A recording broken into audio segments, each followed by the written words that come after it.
¿Imaginas tener que defender algo invisible, algo como los demonios, en plena era de la razón? Pues eso es justo lo que hizo un autor del siglo XIX. Se enfrentó al escepticismo de su época con un argumento que no iba solo de fe, sino de lógica, de historia y de la propia credibilidad de Cristo. Vamos a meternos de lleno en su fascinante defensa. El autor arranca con esta pregunta de la Biblia, que es una forma muy inteligente de empezar. Es como si nos dijera, ya sé que esto suena locura, pero dadme un momento. Es una invitación a que dejemos los prejuicios a un lado y pensemos si la realidad no será mucho más rara de lo que creemos. A partir de aquí, ojo, es donde empieza a construir su caso, pieza por pieza. Vale. El recorrido que vamos a hacer sigue su lógica. Primero, veremos por qué esta doctrina estaba bajo ataque. Luego, cómo argumenta que la idea del mal es racional. Después, qué pruebas presenta. También, cómo se enfrenta al dilema entre verdad y superstición.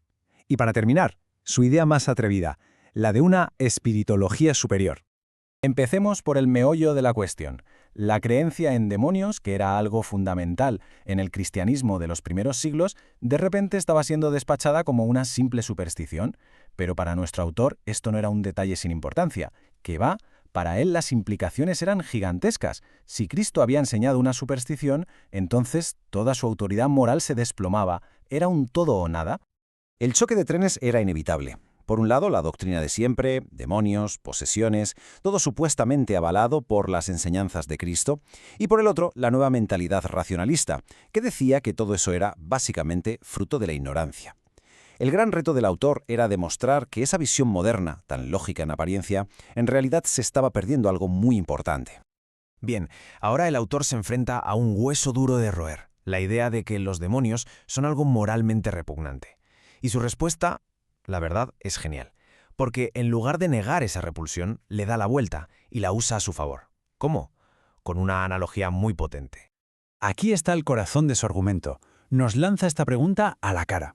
Básicamente nos está diciendo, a ver, un momento, ¿de verdad nos parece más horrible la idea de demonios invisibles que la maldad, muy real y muy tangible, que vemos todos los días en nuestro mundo?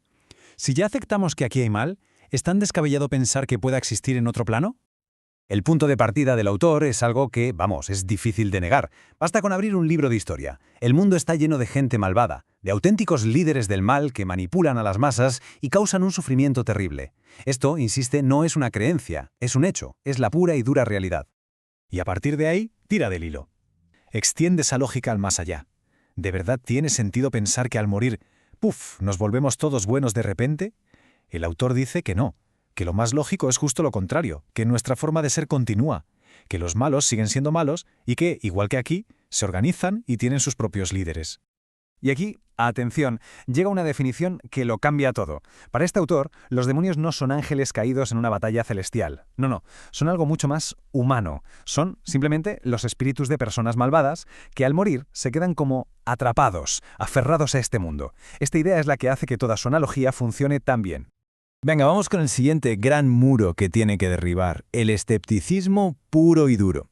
La idea de que es imposible que haya comunicación entre nuestro mundo y el de los espíritus. Y para rebatir esto, hace algo muy interesante. Nos cuenta su propia historia. Y esto es lo que me parece fascinante. El autor admite que él mismo era un escéptico, pero los fenómenos de su época, como el mesmerismo, que era como una especie de hipnosis, y todo el auge del espiritismo, le hicieron dudar. Y esa duda le llevó a investigar la historia, y se dio cuenta de que había testimonios parecidos en todas las épocas. O sea que su creencia no viene de una fe ciega, sino de haberse puesto él mismo a investigar. Y todo esto nos lleva a la pregunta del millón. Cuando nos enfrentamos a algo que parece increíble, ¿qué vale más? ¿Nuestra propia falta de experiencia o el testimonio acumulado de miles de personas a lo largo de la historia? El contraste que nos pinta es brutal, la verdad. Por un lado, la postura del escéptico que se resume en «como yo no lo he visto, no existe». Y por otro lado, un archivo gigantesco de testimonios de millones de personas de todas las épocas y lugares, incluyendo a gente considerada muy cuerda y competente. Para el autor, lo verdaderamente irracional es ignorar todo ese peso de la historia. Bien. Ahora toca hablar de las consecuencias de todo esto. El autor se enfrenta a dos críticas muy comunes sobre el impacto que podría tener su doctrina en la sociedad. La primera es la típica pregunta que siempre surge, ¿no? Si hay un Dios bueno, ¿cómo permite que los demonios hagan daño? Y la respuesta del autor es un jaque mate. Utiliza de nuevo la analogía. Si Dios ya permite que los humanos nos hagamos daño unos a otros, aquí, en vida, ¿por qué iba a ser diferente en otro plano? El problema de fondo, dice, es exactamente el mismo. La segunda objeción es más práctica. Oye, que esta creencia solo trae superstición. Mejor la quitamos de en medio. La respuesta del autor es de una lógica aplastante. Que algo se use mal no significa que sea falso. La solución, dice él, no es cargarse la verdad, sino protegerla para que no se abuse de ella.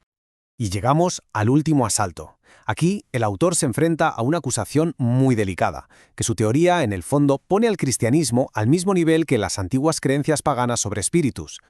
Y aquí, con mucha honestidad, reconoce algo importante. Admite que sí, que la creencia en espíritus y los fenómenos extraños son algo común en casi todas las culturas de la historia. No lo niega, para nada. De hecho, lo reconoce abiertamente. Pero, y este es un pero muy grande, es aquí donde se lanza a la piscina con su afirmación más potente. Dice que, aunque la base sea universal, la versión del cristianismo primitivo es infinitamente superior. ¿Por qué? Porque según él es moralmente más pura, lógicamente más racional y al final mucho más beneficiosa que todas las demás. Resumiendo, él no dice que las otras culturas se lo inventaran todo. Lo que dice es que la doctrina de Cristo es como la versión, digamos, en alta definición de esa verdad universal. Una versión limpia de los errores, de las corrupciones y de las supersticiones que, según él, plagan a las demás. Y así, con esta pregunta demoledora, cierra su defensa. Nos deja dándole vueltas al dilema que ha estado presente en todo su argumento. Al final, todo se reduce a eso. ¿Qué pesa más? ¿La experiencia limitada de una sola persona que dice «esto no puede ser»? ¿O el testimonio constante y masivo de miles y miles de personas a lo largo de los siglos? Una pregunta que Tela, casi 200 años después, sigue ahí, flotando en el aire.